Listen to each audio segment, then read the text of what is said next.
Ito naman ngayon ang banat na itong si Panelo. Kilala bilang taga-suporta ng mga Duterte, natural na susuportahan niya rin ang kabaliwan, ang kaduwagan, di ba?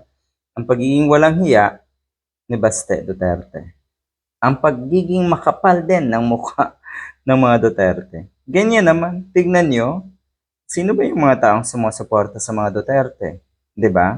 Ang ibig sabihin yan, hindi man kasing kapal ang mukha nyo ngayon at kasing walang hiya nyo ang mga Duterte, pero darating sa punto na ganyan na rin ang magiging ugali nyo.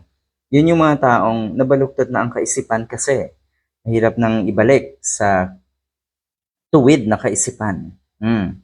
Etong si Panelo, hindi naman daw hinamon ni Baste Duterte si General Torre. Wala naman daw paghahamon na nangyari.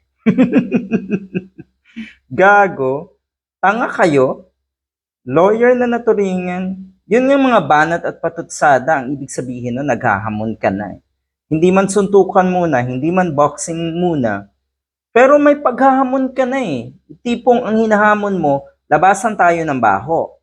Ito kasing si Baste Duterte, ang daming patutsada, ang daming banat.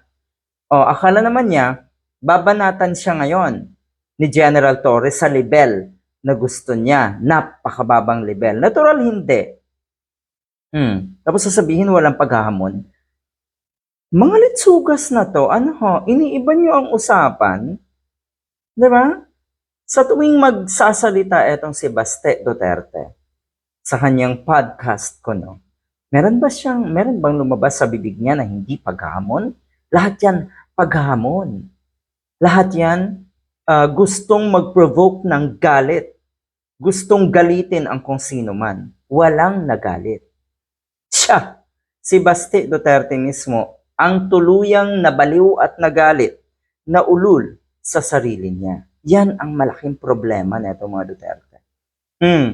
Hinamon na itong si Panelo na kung gusto daw talaga ng suntukan ni General Torre, ano daw? Pumunta ka doon sa opisina ni Baste. O tignan mo. Tignan mo. Tignan mo yung tignan niyo po yung kawalang hiyaan na itong mga ito. At kung ikaw ay normal, hindi mo papanigan yung ganitong idea. Kung ikaw ay nasa tamang kaisipan, iisipin mo na mga tanga at baliw etong mga ito. Etong si Panelo. Diba? Kung ikaw ay normal. Kung hindi ka normal at naniniwala ka, susuportahan mo pa rin ang mga Duterte, kawawa ka.